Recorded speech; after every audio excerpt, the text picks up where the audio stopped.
کے بندوں پر نماز فرض کی، اور پھر جو نمازوں کا خیال کرتا ہے، جو نمازوں کی پابندی کرتا ہے، پھر ہم نے خود ہی سے اپنے کرم سے اپنے ذمے پہ یہ لازم کر لیا کہ جو نماز پڑھے گا اس نماز پڑھنے والے کو ہم اپنی رحمتوں سے مالا مال کریں گے، ہم اس کو جنت عطا کریں گے۔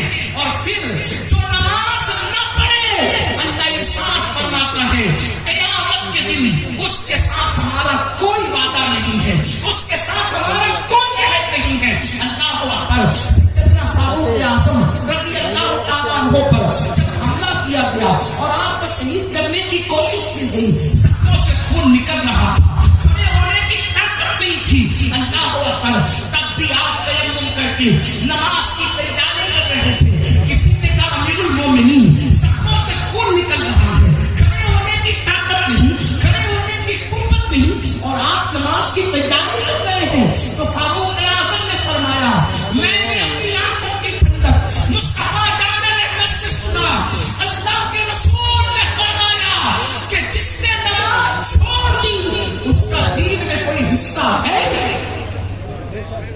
جو نماز چھوڑ دے اللہ نہ اس کا فرض قبول کرتا ہے نہ نفل قبول کرتا ہے، اس کا دین میں کوئی حصہ نہیں ہے جو نماز چھوڑ دے۔ اس لیے کہ اللہ کے رسول علیہ السلام نے تسلیم فرماتے ہیں کہ نماز دین کا ستون ہے، جس نے نماز ترک کی، جس نے نماز چھوڑ دیا اس نے دین کا ستون کھا دیا۔ میرے آقا صلی اللہ علیہ وسلم کے دیوانوں، اور یاد رکھنا قیامت کے دن ہمیں ایک ہی سہارا ہے۔ ہم اہل سنت اس پر ناز بھی کرتے ہیں، لیکن ہمیں اس کا دوسرا پہلو بھی دیکھنا چاہیے۔ قیامت کے دن ہمارے لیے ایک ہی سہارا ہے، کوئی نہیں جو ہمیں اللہ کی بارگاہ سے بخشوائے۔ میرے امام کہتے ہیں شفاعت کرے حشر میں جو رضا کی، سوا تیرے کس کو یہ قدرت ملی ہے۔ اور ایک مقام پر فرماتے ہیں ان کے سوا رضا کوئی حامی نہیں جہاں، ان کے سوا رضا کوئی حامی نہیں جہاں، گزرا کرے پسر پہ پدر کو خبر نہ ہو۔ وہ مقام جسے قیامت کا دن کہتے ہیں، جسے میدان محشر کہتے ہیں، اللہ اکبر، جسے یوم الجزا کہتے ہیں، اس دن کوئی کسی کا پرسان حال نہیں، حتیٰ کہ اللہ اکبر ہمارے نبی کے علاوہ ہر نبی کی زبان پر بھی نفسی نفسی ہوگا۔ ذرا غور کریں، آج ہم نے یہ جو کہانیاں کس سے گڑھ رہی ہیں نا کہ ہم جو کچھ کریں جنتی ہیں، ہم جو کچھ کریں جنت میں جائیں گے۔ مصائب مجموع الزوائد اپنی کتاب میں لکھتے ہیں کہ جو اللہ سے خوف نہ کرے، اللہ سے نہ ڈرے، اور وہ اپنے آپ کو قطعی یقینی جنتی تصور کرے، آقا ارشاد فرماتے ہیں کہ میں محمد اعلان کرتا ہوں کہ وہ جہنمی جو اپنے آپ کو قطعی اور یقینی طور پر جنتی کہتا ہے۔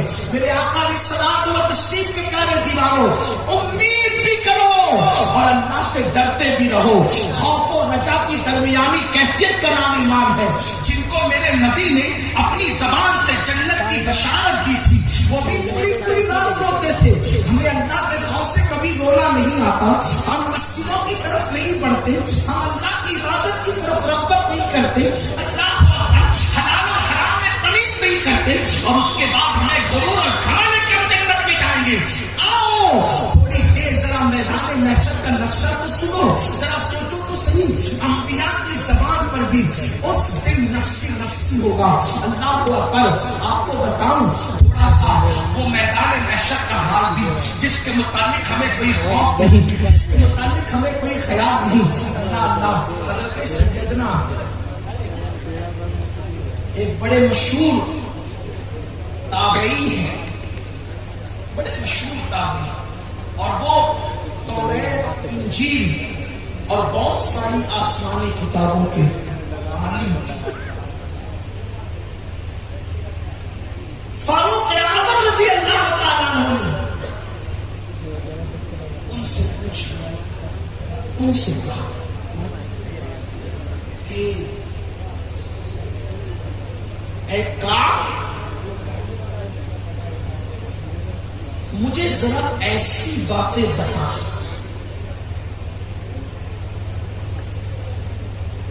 کہ جس کی وجہ سے میرے دل کے اندر جو اللہ کا خوف اور جو اللہ کی خشیت ہے، جو خوف الہی اور خشیت الہی وہ مزید بڑھ جائے، میرے دل کا خوف اور بڑھ جائے، اللہ کی خشیت اور بڑھ جائے۔ تو انہوں نے کہا امیر المومنین، میں نے آسمانی کتابوں میں جو قرآن سے پہلے نازل ہوئی اس میں پڑھا کہ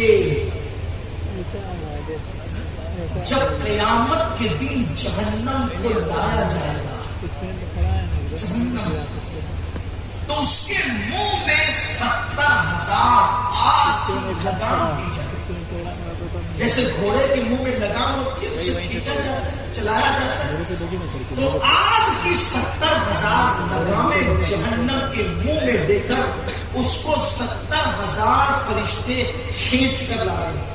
اس روایت کو لکھا ابن حجر مکی رحمۃ اللہ علیہ، 70,000 فرشتے آگ کی لگام ڈال کر جب جہنم کو کھینچ کر لا رہے ہوں گے تو اس کی دہکتی ہوئی اور اچھلتی ہوئی اور اٹھتی ہوئی آگ کے شراروں کو دیکھ کر اللہ کے انبیاء کی شان یہ ہوگی خدا کی خشیت کی وجہ سے کہ وہ اپنے گھٹنوں کو زمین پہ رکھ کے ابراہیم خلیل اللہ سے کہیں گے مولا تو نے مجھے اپنا خلیل بنایا، خلیل، آج میں کسی کے لیے کچھ نہیں مانگتا، صرف مجھے تو اپنی امان عطا کر۔ یہ خلیل اللہ کی شان ہے قیامت کے دن۔ ہمیں نہیں پتا کہ ہمیں یہ سبق کس نے پڑھایا کہ ہم کچھ بھی کریں جنت۔ قرآن کہہ چکا ان الابرار لفی نعیم وان الفجار لفی جحیم۔ ابراہیم خلیل قیامت کے دن اللہ سے کہیں گے مولا مجھے صرف اپنے لیے امان چاہیے، میں کسی کے لیے کچھ نہیں۔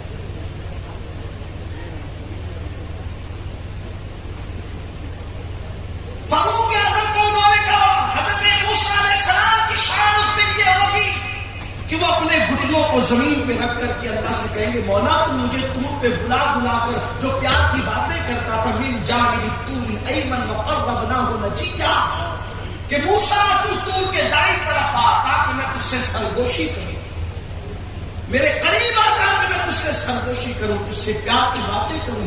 مولا تو نے مجھے طور پہ بلا بلا کر مجھ سے سرگوشیاں کی، پیار کی باتیں کی۔ آج موسیٰ کسی کے لیے کچھ نہیں مانگتا، صرف اپنے لیے آج امان مانگتا ہے کہ تو اپنی امان عطا کر۔ یہ کون لوگ ہیں؟ مسجد بنانے والا کوئی مسجد کا متولی نہیں، جس نے کعبۃ اللہ بنایا وہ ابراہیم خلیل۔ بکروں پر اور بچڑوں پر ذی الحجہ کے دن قربانی کرنے والا نہیں، بلکہ خدا کی محبت میں جس نے اکلوتے بیٹے کی گردن پہ چھری رکھ دی وہ خلیل اللہ کہیں گے مولا صرف مجھے اپنے لیے امان چاہیے، میں کسی کے لیے کچھ نہیں مانگتا۔ یہ میدان محشر ہے جس کی تیاری ہمارے پاس کچھ نہیں ہے، جس کی تیاری ہمارے پاس کچھ نہیں۔ یہ میدان محشر ہے جس کی ہمیں کوئی فکر نہیں۔ اللہ نے روزی دینے کا وعدہ کیا، اس روزی کے لیے سوچتے ہیں تو رات رات بھر نیند نہیں آتی، جس کا وعدہ ہے اس کے لیے اتنی فکر کرتے ہو کہ رات رات بھر نیند نہیں آتی، جس کا وعدہ ہے اس کے لیے بہار چھوڑ کر دبئی تک جاتے ہو، وطن چھوڑ کر سعودی تک جاتے ہو، وطن چھوڑ کر امریکہ اور برطانیہ تک جاتے ہو، وطن چھوڑ کر دلی اور کلکتہ تک جاتے ہو، وطن چھوڑ کر پتہ نہیں کہاں کہاں جاتے ہو۔ جس کا وعدہ ہے اس کے لیے اتنی تگ و دو ہے، جس مغفرت کا نام لے کر کوئی وعدہ نہیں، اس کے لیے کبھی ہم نے سوچا، کبھی راتوں کی نیند اڑی، کبھی اس کے لیے بھی آنکھوں میں آنسو آئے، روزی تنگ ہو گئی تو علماء کے پاس جا کر کے اس کا حل طلب کیا، کوئی تعویذ دو، کوئی وظیفہ دو، کوئی طریقہ بتاؤ کہ مال آ جائے۔ کبھی کسی عالم کے پاس یہ بھی مسئلہ لے کر گئے کہ مغفرت کیسے ہوگی، ذرا اس کا طریقہ بھی بتا دیں۔ میدان محشر کیسے غموں سے خوشیوں میں تبدیل ہوگا، ذرا اس کا بھی طریقہ سکھا دیں۔ مجھے بتاؤ تو صحیح کس بلا کی میں سے ہے سرشار ہم، دن ڈھلا ہوتے نہیں ہوشیار ہم، اور اپنی ستاری کا یار واسطہ ہو نہ رسوا برسرے بازار ہم، پاٹ وہ کچھ زاریے کچھ دھار ہم، یا الہی کیوں کر اتنے پار ہم، اللہ اکبر۔ تو انہوں نے عرض کیا امیر المومنین موسیٰ علیہ السلام جیسے لوگ بھی کہیں گے، اور پھر کہا فاروق اعظم رونے لگے، روتے روتے داڑھی آنسوؤں سے تر ہو گئی۔ فرمایا امیر المومنین اسی پر بس نہیں، حضرت عیسیٰ جیسا پیغمبر اللہ کی بارگاہ میں کرے گا مولا آج مجھے میری ماں مریم کے لیے بھی کچھ نہیں چاہیے، آج میں اپنی ماں مریم کے لیے کماری بطول مریم کے لیے بھی کچھ نہیں مانگتا مولا، آج میرے اللہ صرف تو اپنے عیسیٰ کو امان دے دے۔ یہ ہے میدان محشر جس کے بارے میں ہمارے ممبروں سے کہا جاتا ہے جو ہوگا دیکھا جائے گا۔ بڑی معذرت کے ساتھ چولہے اگر کڑوے لگے تو آپ مجھے معاف کریں، اگر آپ یہ کہتے ہیں نا جو ہوگا دیکھا جائے گا، اس دن تو دیکھا بھی نہیں جائے، اس دن دیکھا بھی نہیں جائے گا۔ ام المومنین سے میرے آقا نے فرمایا عائشہ اس دن سب ننگے ہوں گے، قیامت کے دن لوگوں کے بدن میں کپڑے بھی نہیں ہوں گے۔ ام المومنین کو حیرت بھی حضور جب قیامت کے دن بدن پہ کپڑے نہیں ہوں گے تو لوگ ایک دوسرے کو دیکھ کر کے شرم نہیں کریں گے، حیا نہیں کریں گے؟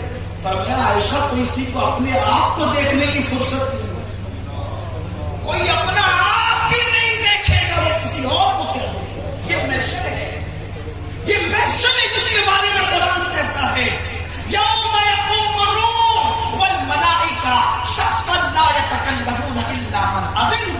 محشر وہ ہے جس دن جبریل اور ان کے ساتھ سارے ملائکہ صف بصف اللہ کی ہیبت سے کانپ رہے ہوں گے۔ اس دن جبریل امین کو بھی کچھ کہنے کی جرأت نہیں ہوگی، جبریل بھی اس دن کلام نہیں کر سکیں گے۔ سید الملائکہ امین وحی بلبل سدرہ فرشتوں کے سردار اللہ اکبر، ان کے بارے میں قرآن کہتا ہے ان کو بھی کلام کرنے کی جرأت نہیں ہوگی، وہ بھی اللہ کی ہیبت سے تھر تھر کانپیں گے۔ جس دن جبریل تھر تھر کانپیں گے اس دن رات کا زانی اور دن کا شرابی کیا منہ لے کر اٹھے گا، اس دن داڑیاں مڈا کر گٹروں میں پھینکنے والا کیا منہ لے کر اٹھے گا، اس دن جمعہ کی 2 رکعت پڑھنے والا کیا منہ لے کر اٹھے گا، اس دن کھڑے ہو کے پیشاب کر کے ہفتے بھر بغیر طہارت کے گھومنے والا کیا منہ لے کر اٹھے گا، اس دن رات رات بھر انٹرنیٹ پر زنا کے مناظر دیکھنے والا کیا منہ لے کر اٹھے گا۔ یہاں دنیا میں کم پٹ رہے ہو، آپ کہتے ہو اللہ کی مدد کیوں نہیں آتی، دنیا میں جتنا پٹ رہے ہو اس سے زیادہ قیامت میں پٹنے کے لیے تیار ہو جاؤ، کیونکہ ہم نے کیا ہی یہ کرتوت ہے۔ یہاں بھی پٹیں گے، یہاں سے زیادہ پٹیں گے۔ اگر سچے مسلمان نہیں بنے، بطور بدعا نہیں کہہ رہا ہوں، حدیث سامنے رکھ کر کے کہہ رہا ہوں، اگر سچے مسلمان نہیں بنے تو یہاں جتنا پٹ رہے اس سے زیادہ وہاں پٹیں۔ یہاں بھی تو کوئی آ جائے گا احتجاج کرنے کے لیے، حمایت میں 2 جملے بولنے کے لیے اور کچھ بات کرنے کے لیے، کچھ سپورٹ کرنے کے لیے، وہاں تو حمایت کسی کی نہیں، وہاں تو حمایت کسی کی نہیں، سارا بس ایک۔ یہ جو قرآن کی آیت میں نے پڑھی نا یوم یقوم الروح والملائکہ صفا لا یتکلمون الا من اذن، لوگ الا من اذن ہڑپ کر جاتے ہیں، ہضم کرنے کی کوشش کرتے ہیں، کہتے دیکھو دیکھو کوئی نہیں بولے گا، وہاں کوئی نہیں بولے گا، تو یہ سنی پاگل ہوا ہے کہ یہ حضور سے دل لگائے بیٹھا ہے۔ ہم کہتے ہیں کہ بالکل کوئی نہیں بولے گا، لیکن اللہ کسی کو تو بتا رہا ہے نا، اس لیے کہ اگر اللہ سے مفہوم نہیں بدلتا تو پھر لا الہ کے بعد یہ اللہ کیا چیز ہے؟ نعرہ تکبیر، نعرہ رسالت، سرکار مدینہ کانفرنس، نعرہ تکبیر۔ کوئی نہیں بولے گا، نہ جبریل، نہ میکائیل، نہ اسرافیل، نہ اسرائیل، نہ آدم، نہ موسیٰ، نہ عیسیٰ، نہ داؤد، نہ ایوب، کوئی نہیں بولے گا الا من عزت دے گا اور جس کو عزت دے گا وہی تو آمنہ کا نام عبداللہ بنتے جدھر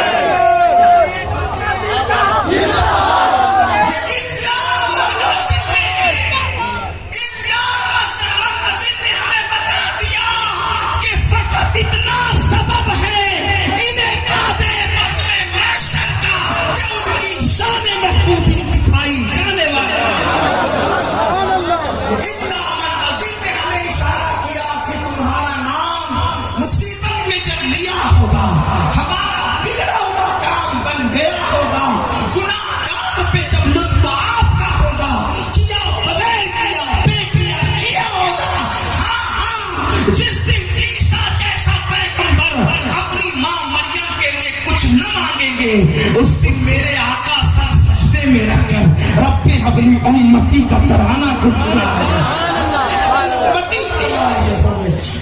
اکبر. جس دن حضرت ابراہیم صرف اپنے لیے امان مانگیں گے اس دن میرے آقا رب کی بارگاہ میں امتی امتی کہہ کر سر سجدے میں رکھ کر اپنے امتیوں کے لیے مغفرت کا سوال کر رہے ہوں گے. اور اللہ کا تو وعدہ ہے وَلَا سَوْفَ يُعْطِيكَ رَبُّكَ فَتَرْضَىٰ. اے محبوب آپ کا رب ان قریب آپ کو اتنا عطا کرے گا کہ آپ راضی ہو جائیں. لیکن اب میں نے جو محشر کا نقشہ آپ کے سامنے حدیث پاک کی روشنی میں اور قرآن شریف کی روشنی میں پیش کیا اس کو آپ کو سمجھ میں آ گیا کہ سب نفسی نفسی کہیں گے تنہا حضور ہی امتی امتی کے. تو پتا چلا کون سا سہارا ہے ہمیں قیامت میں؟ حضور کا. اب وہی حضور فرماتے آقا کا فرمان سن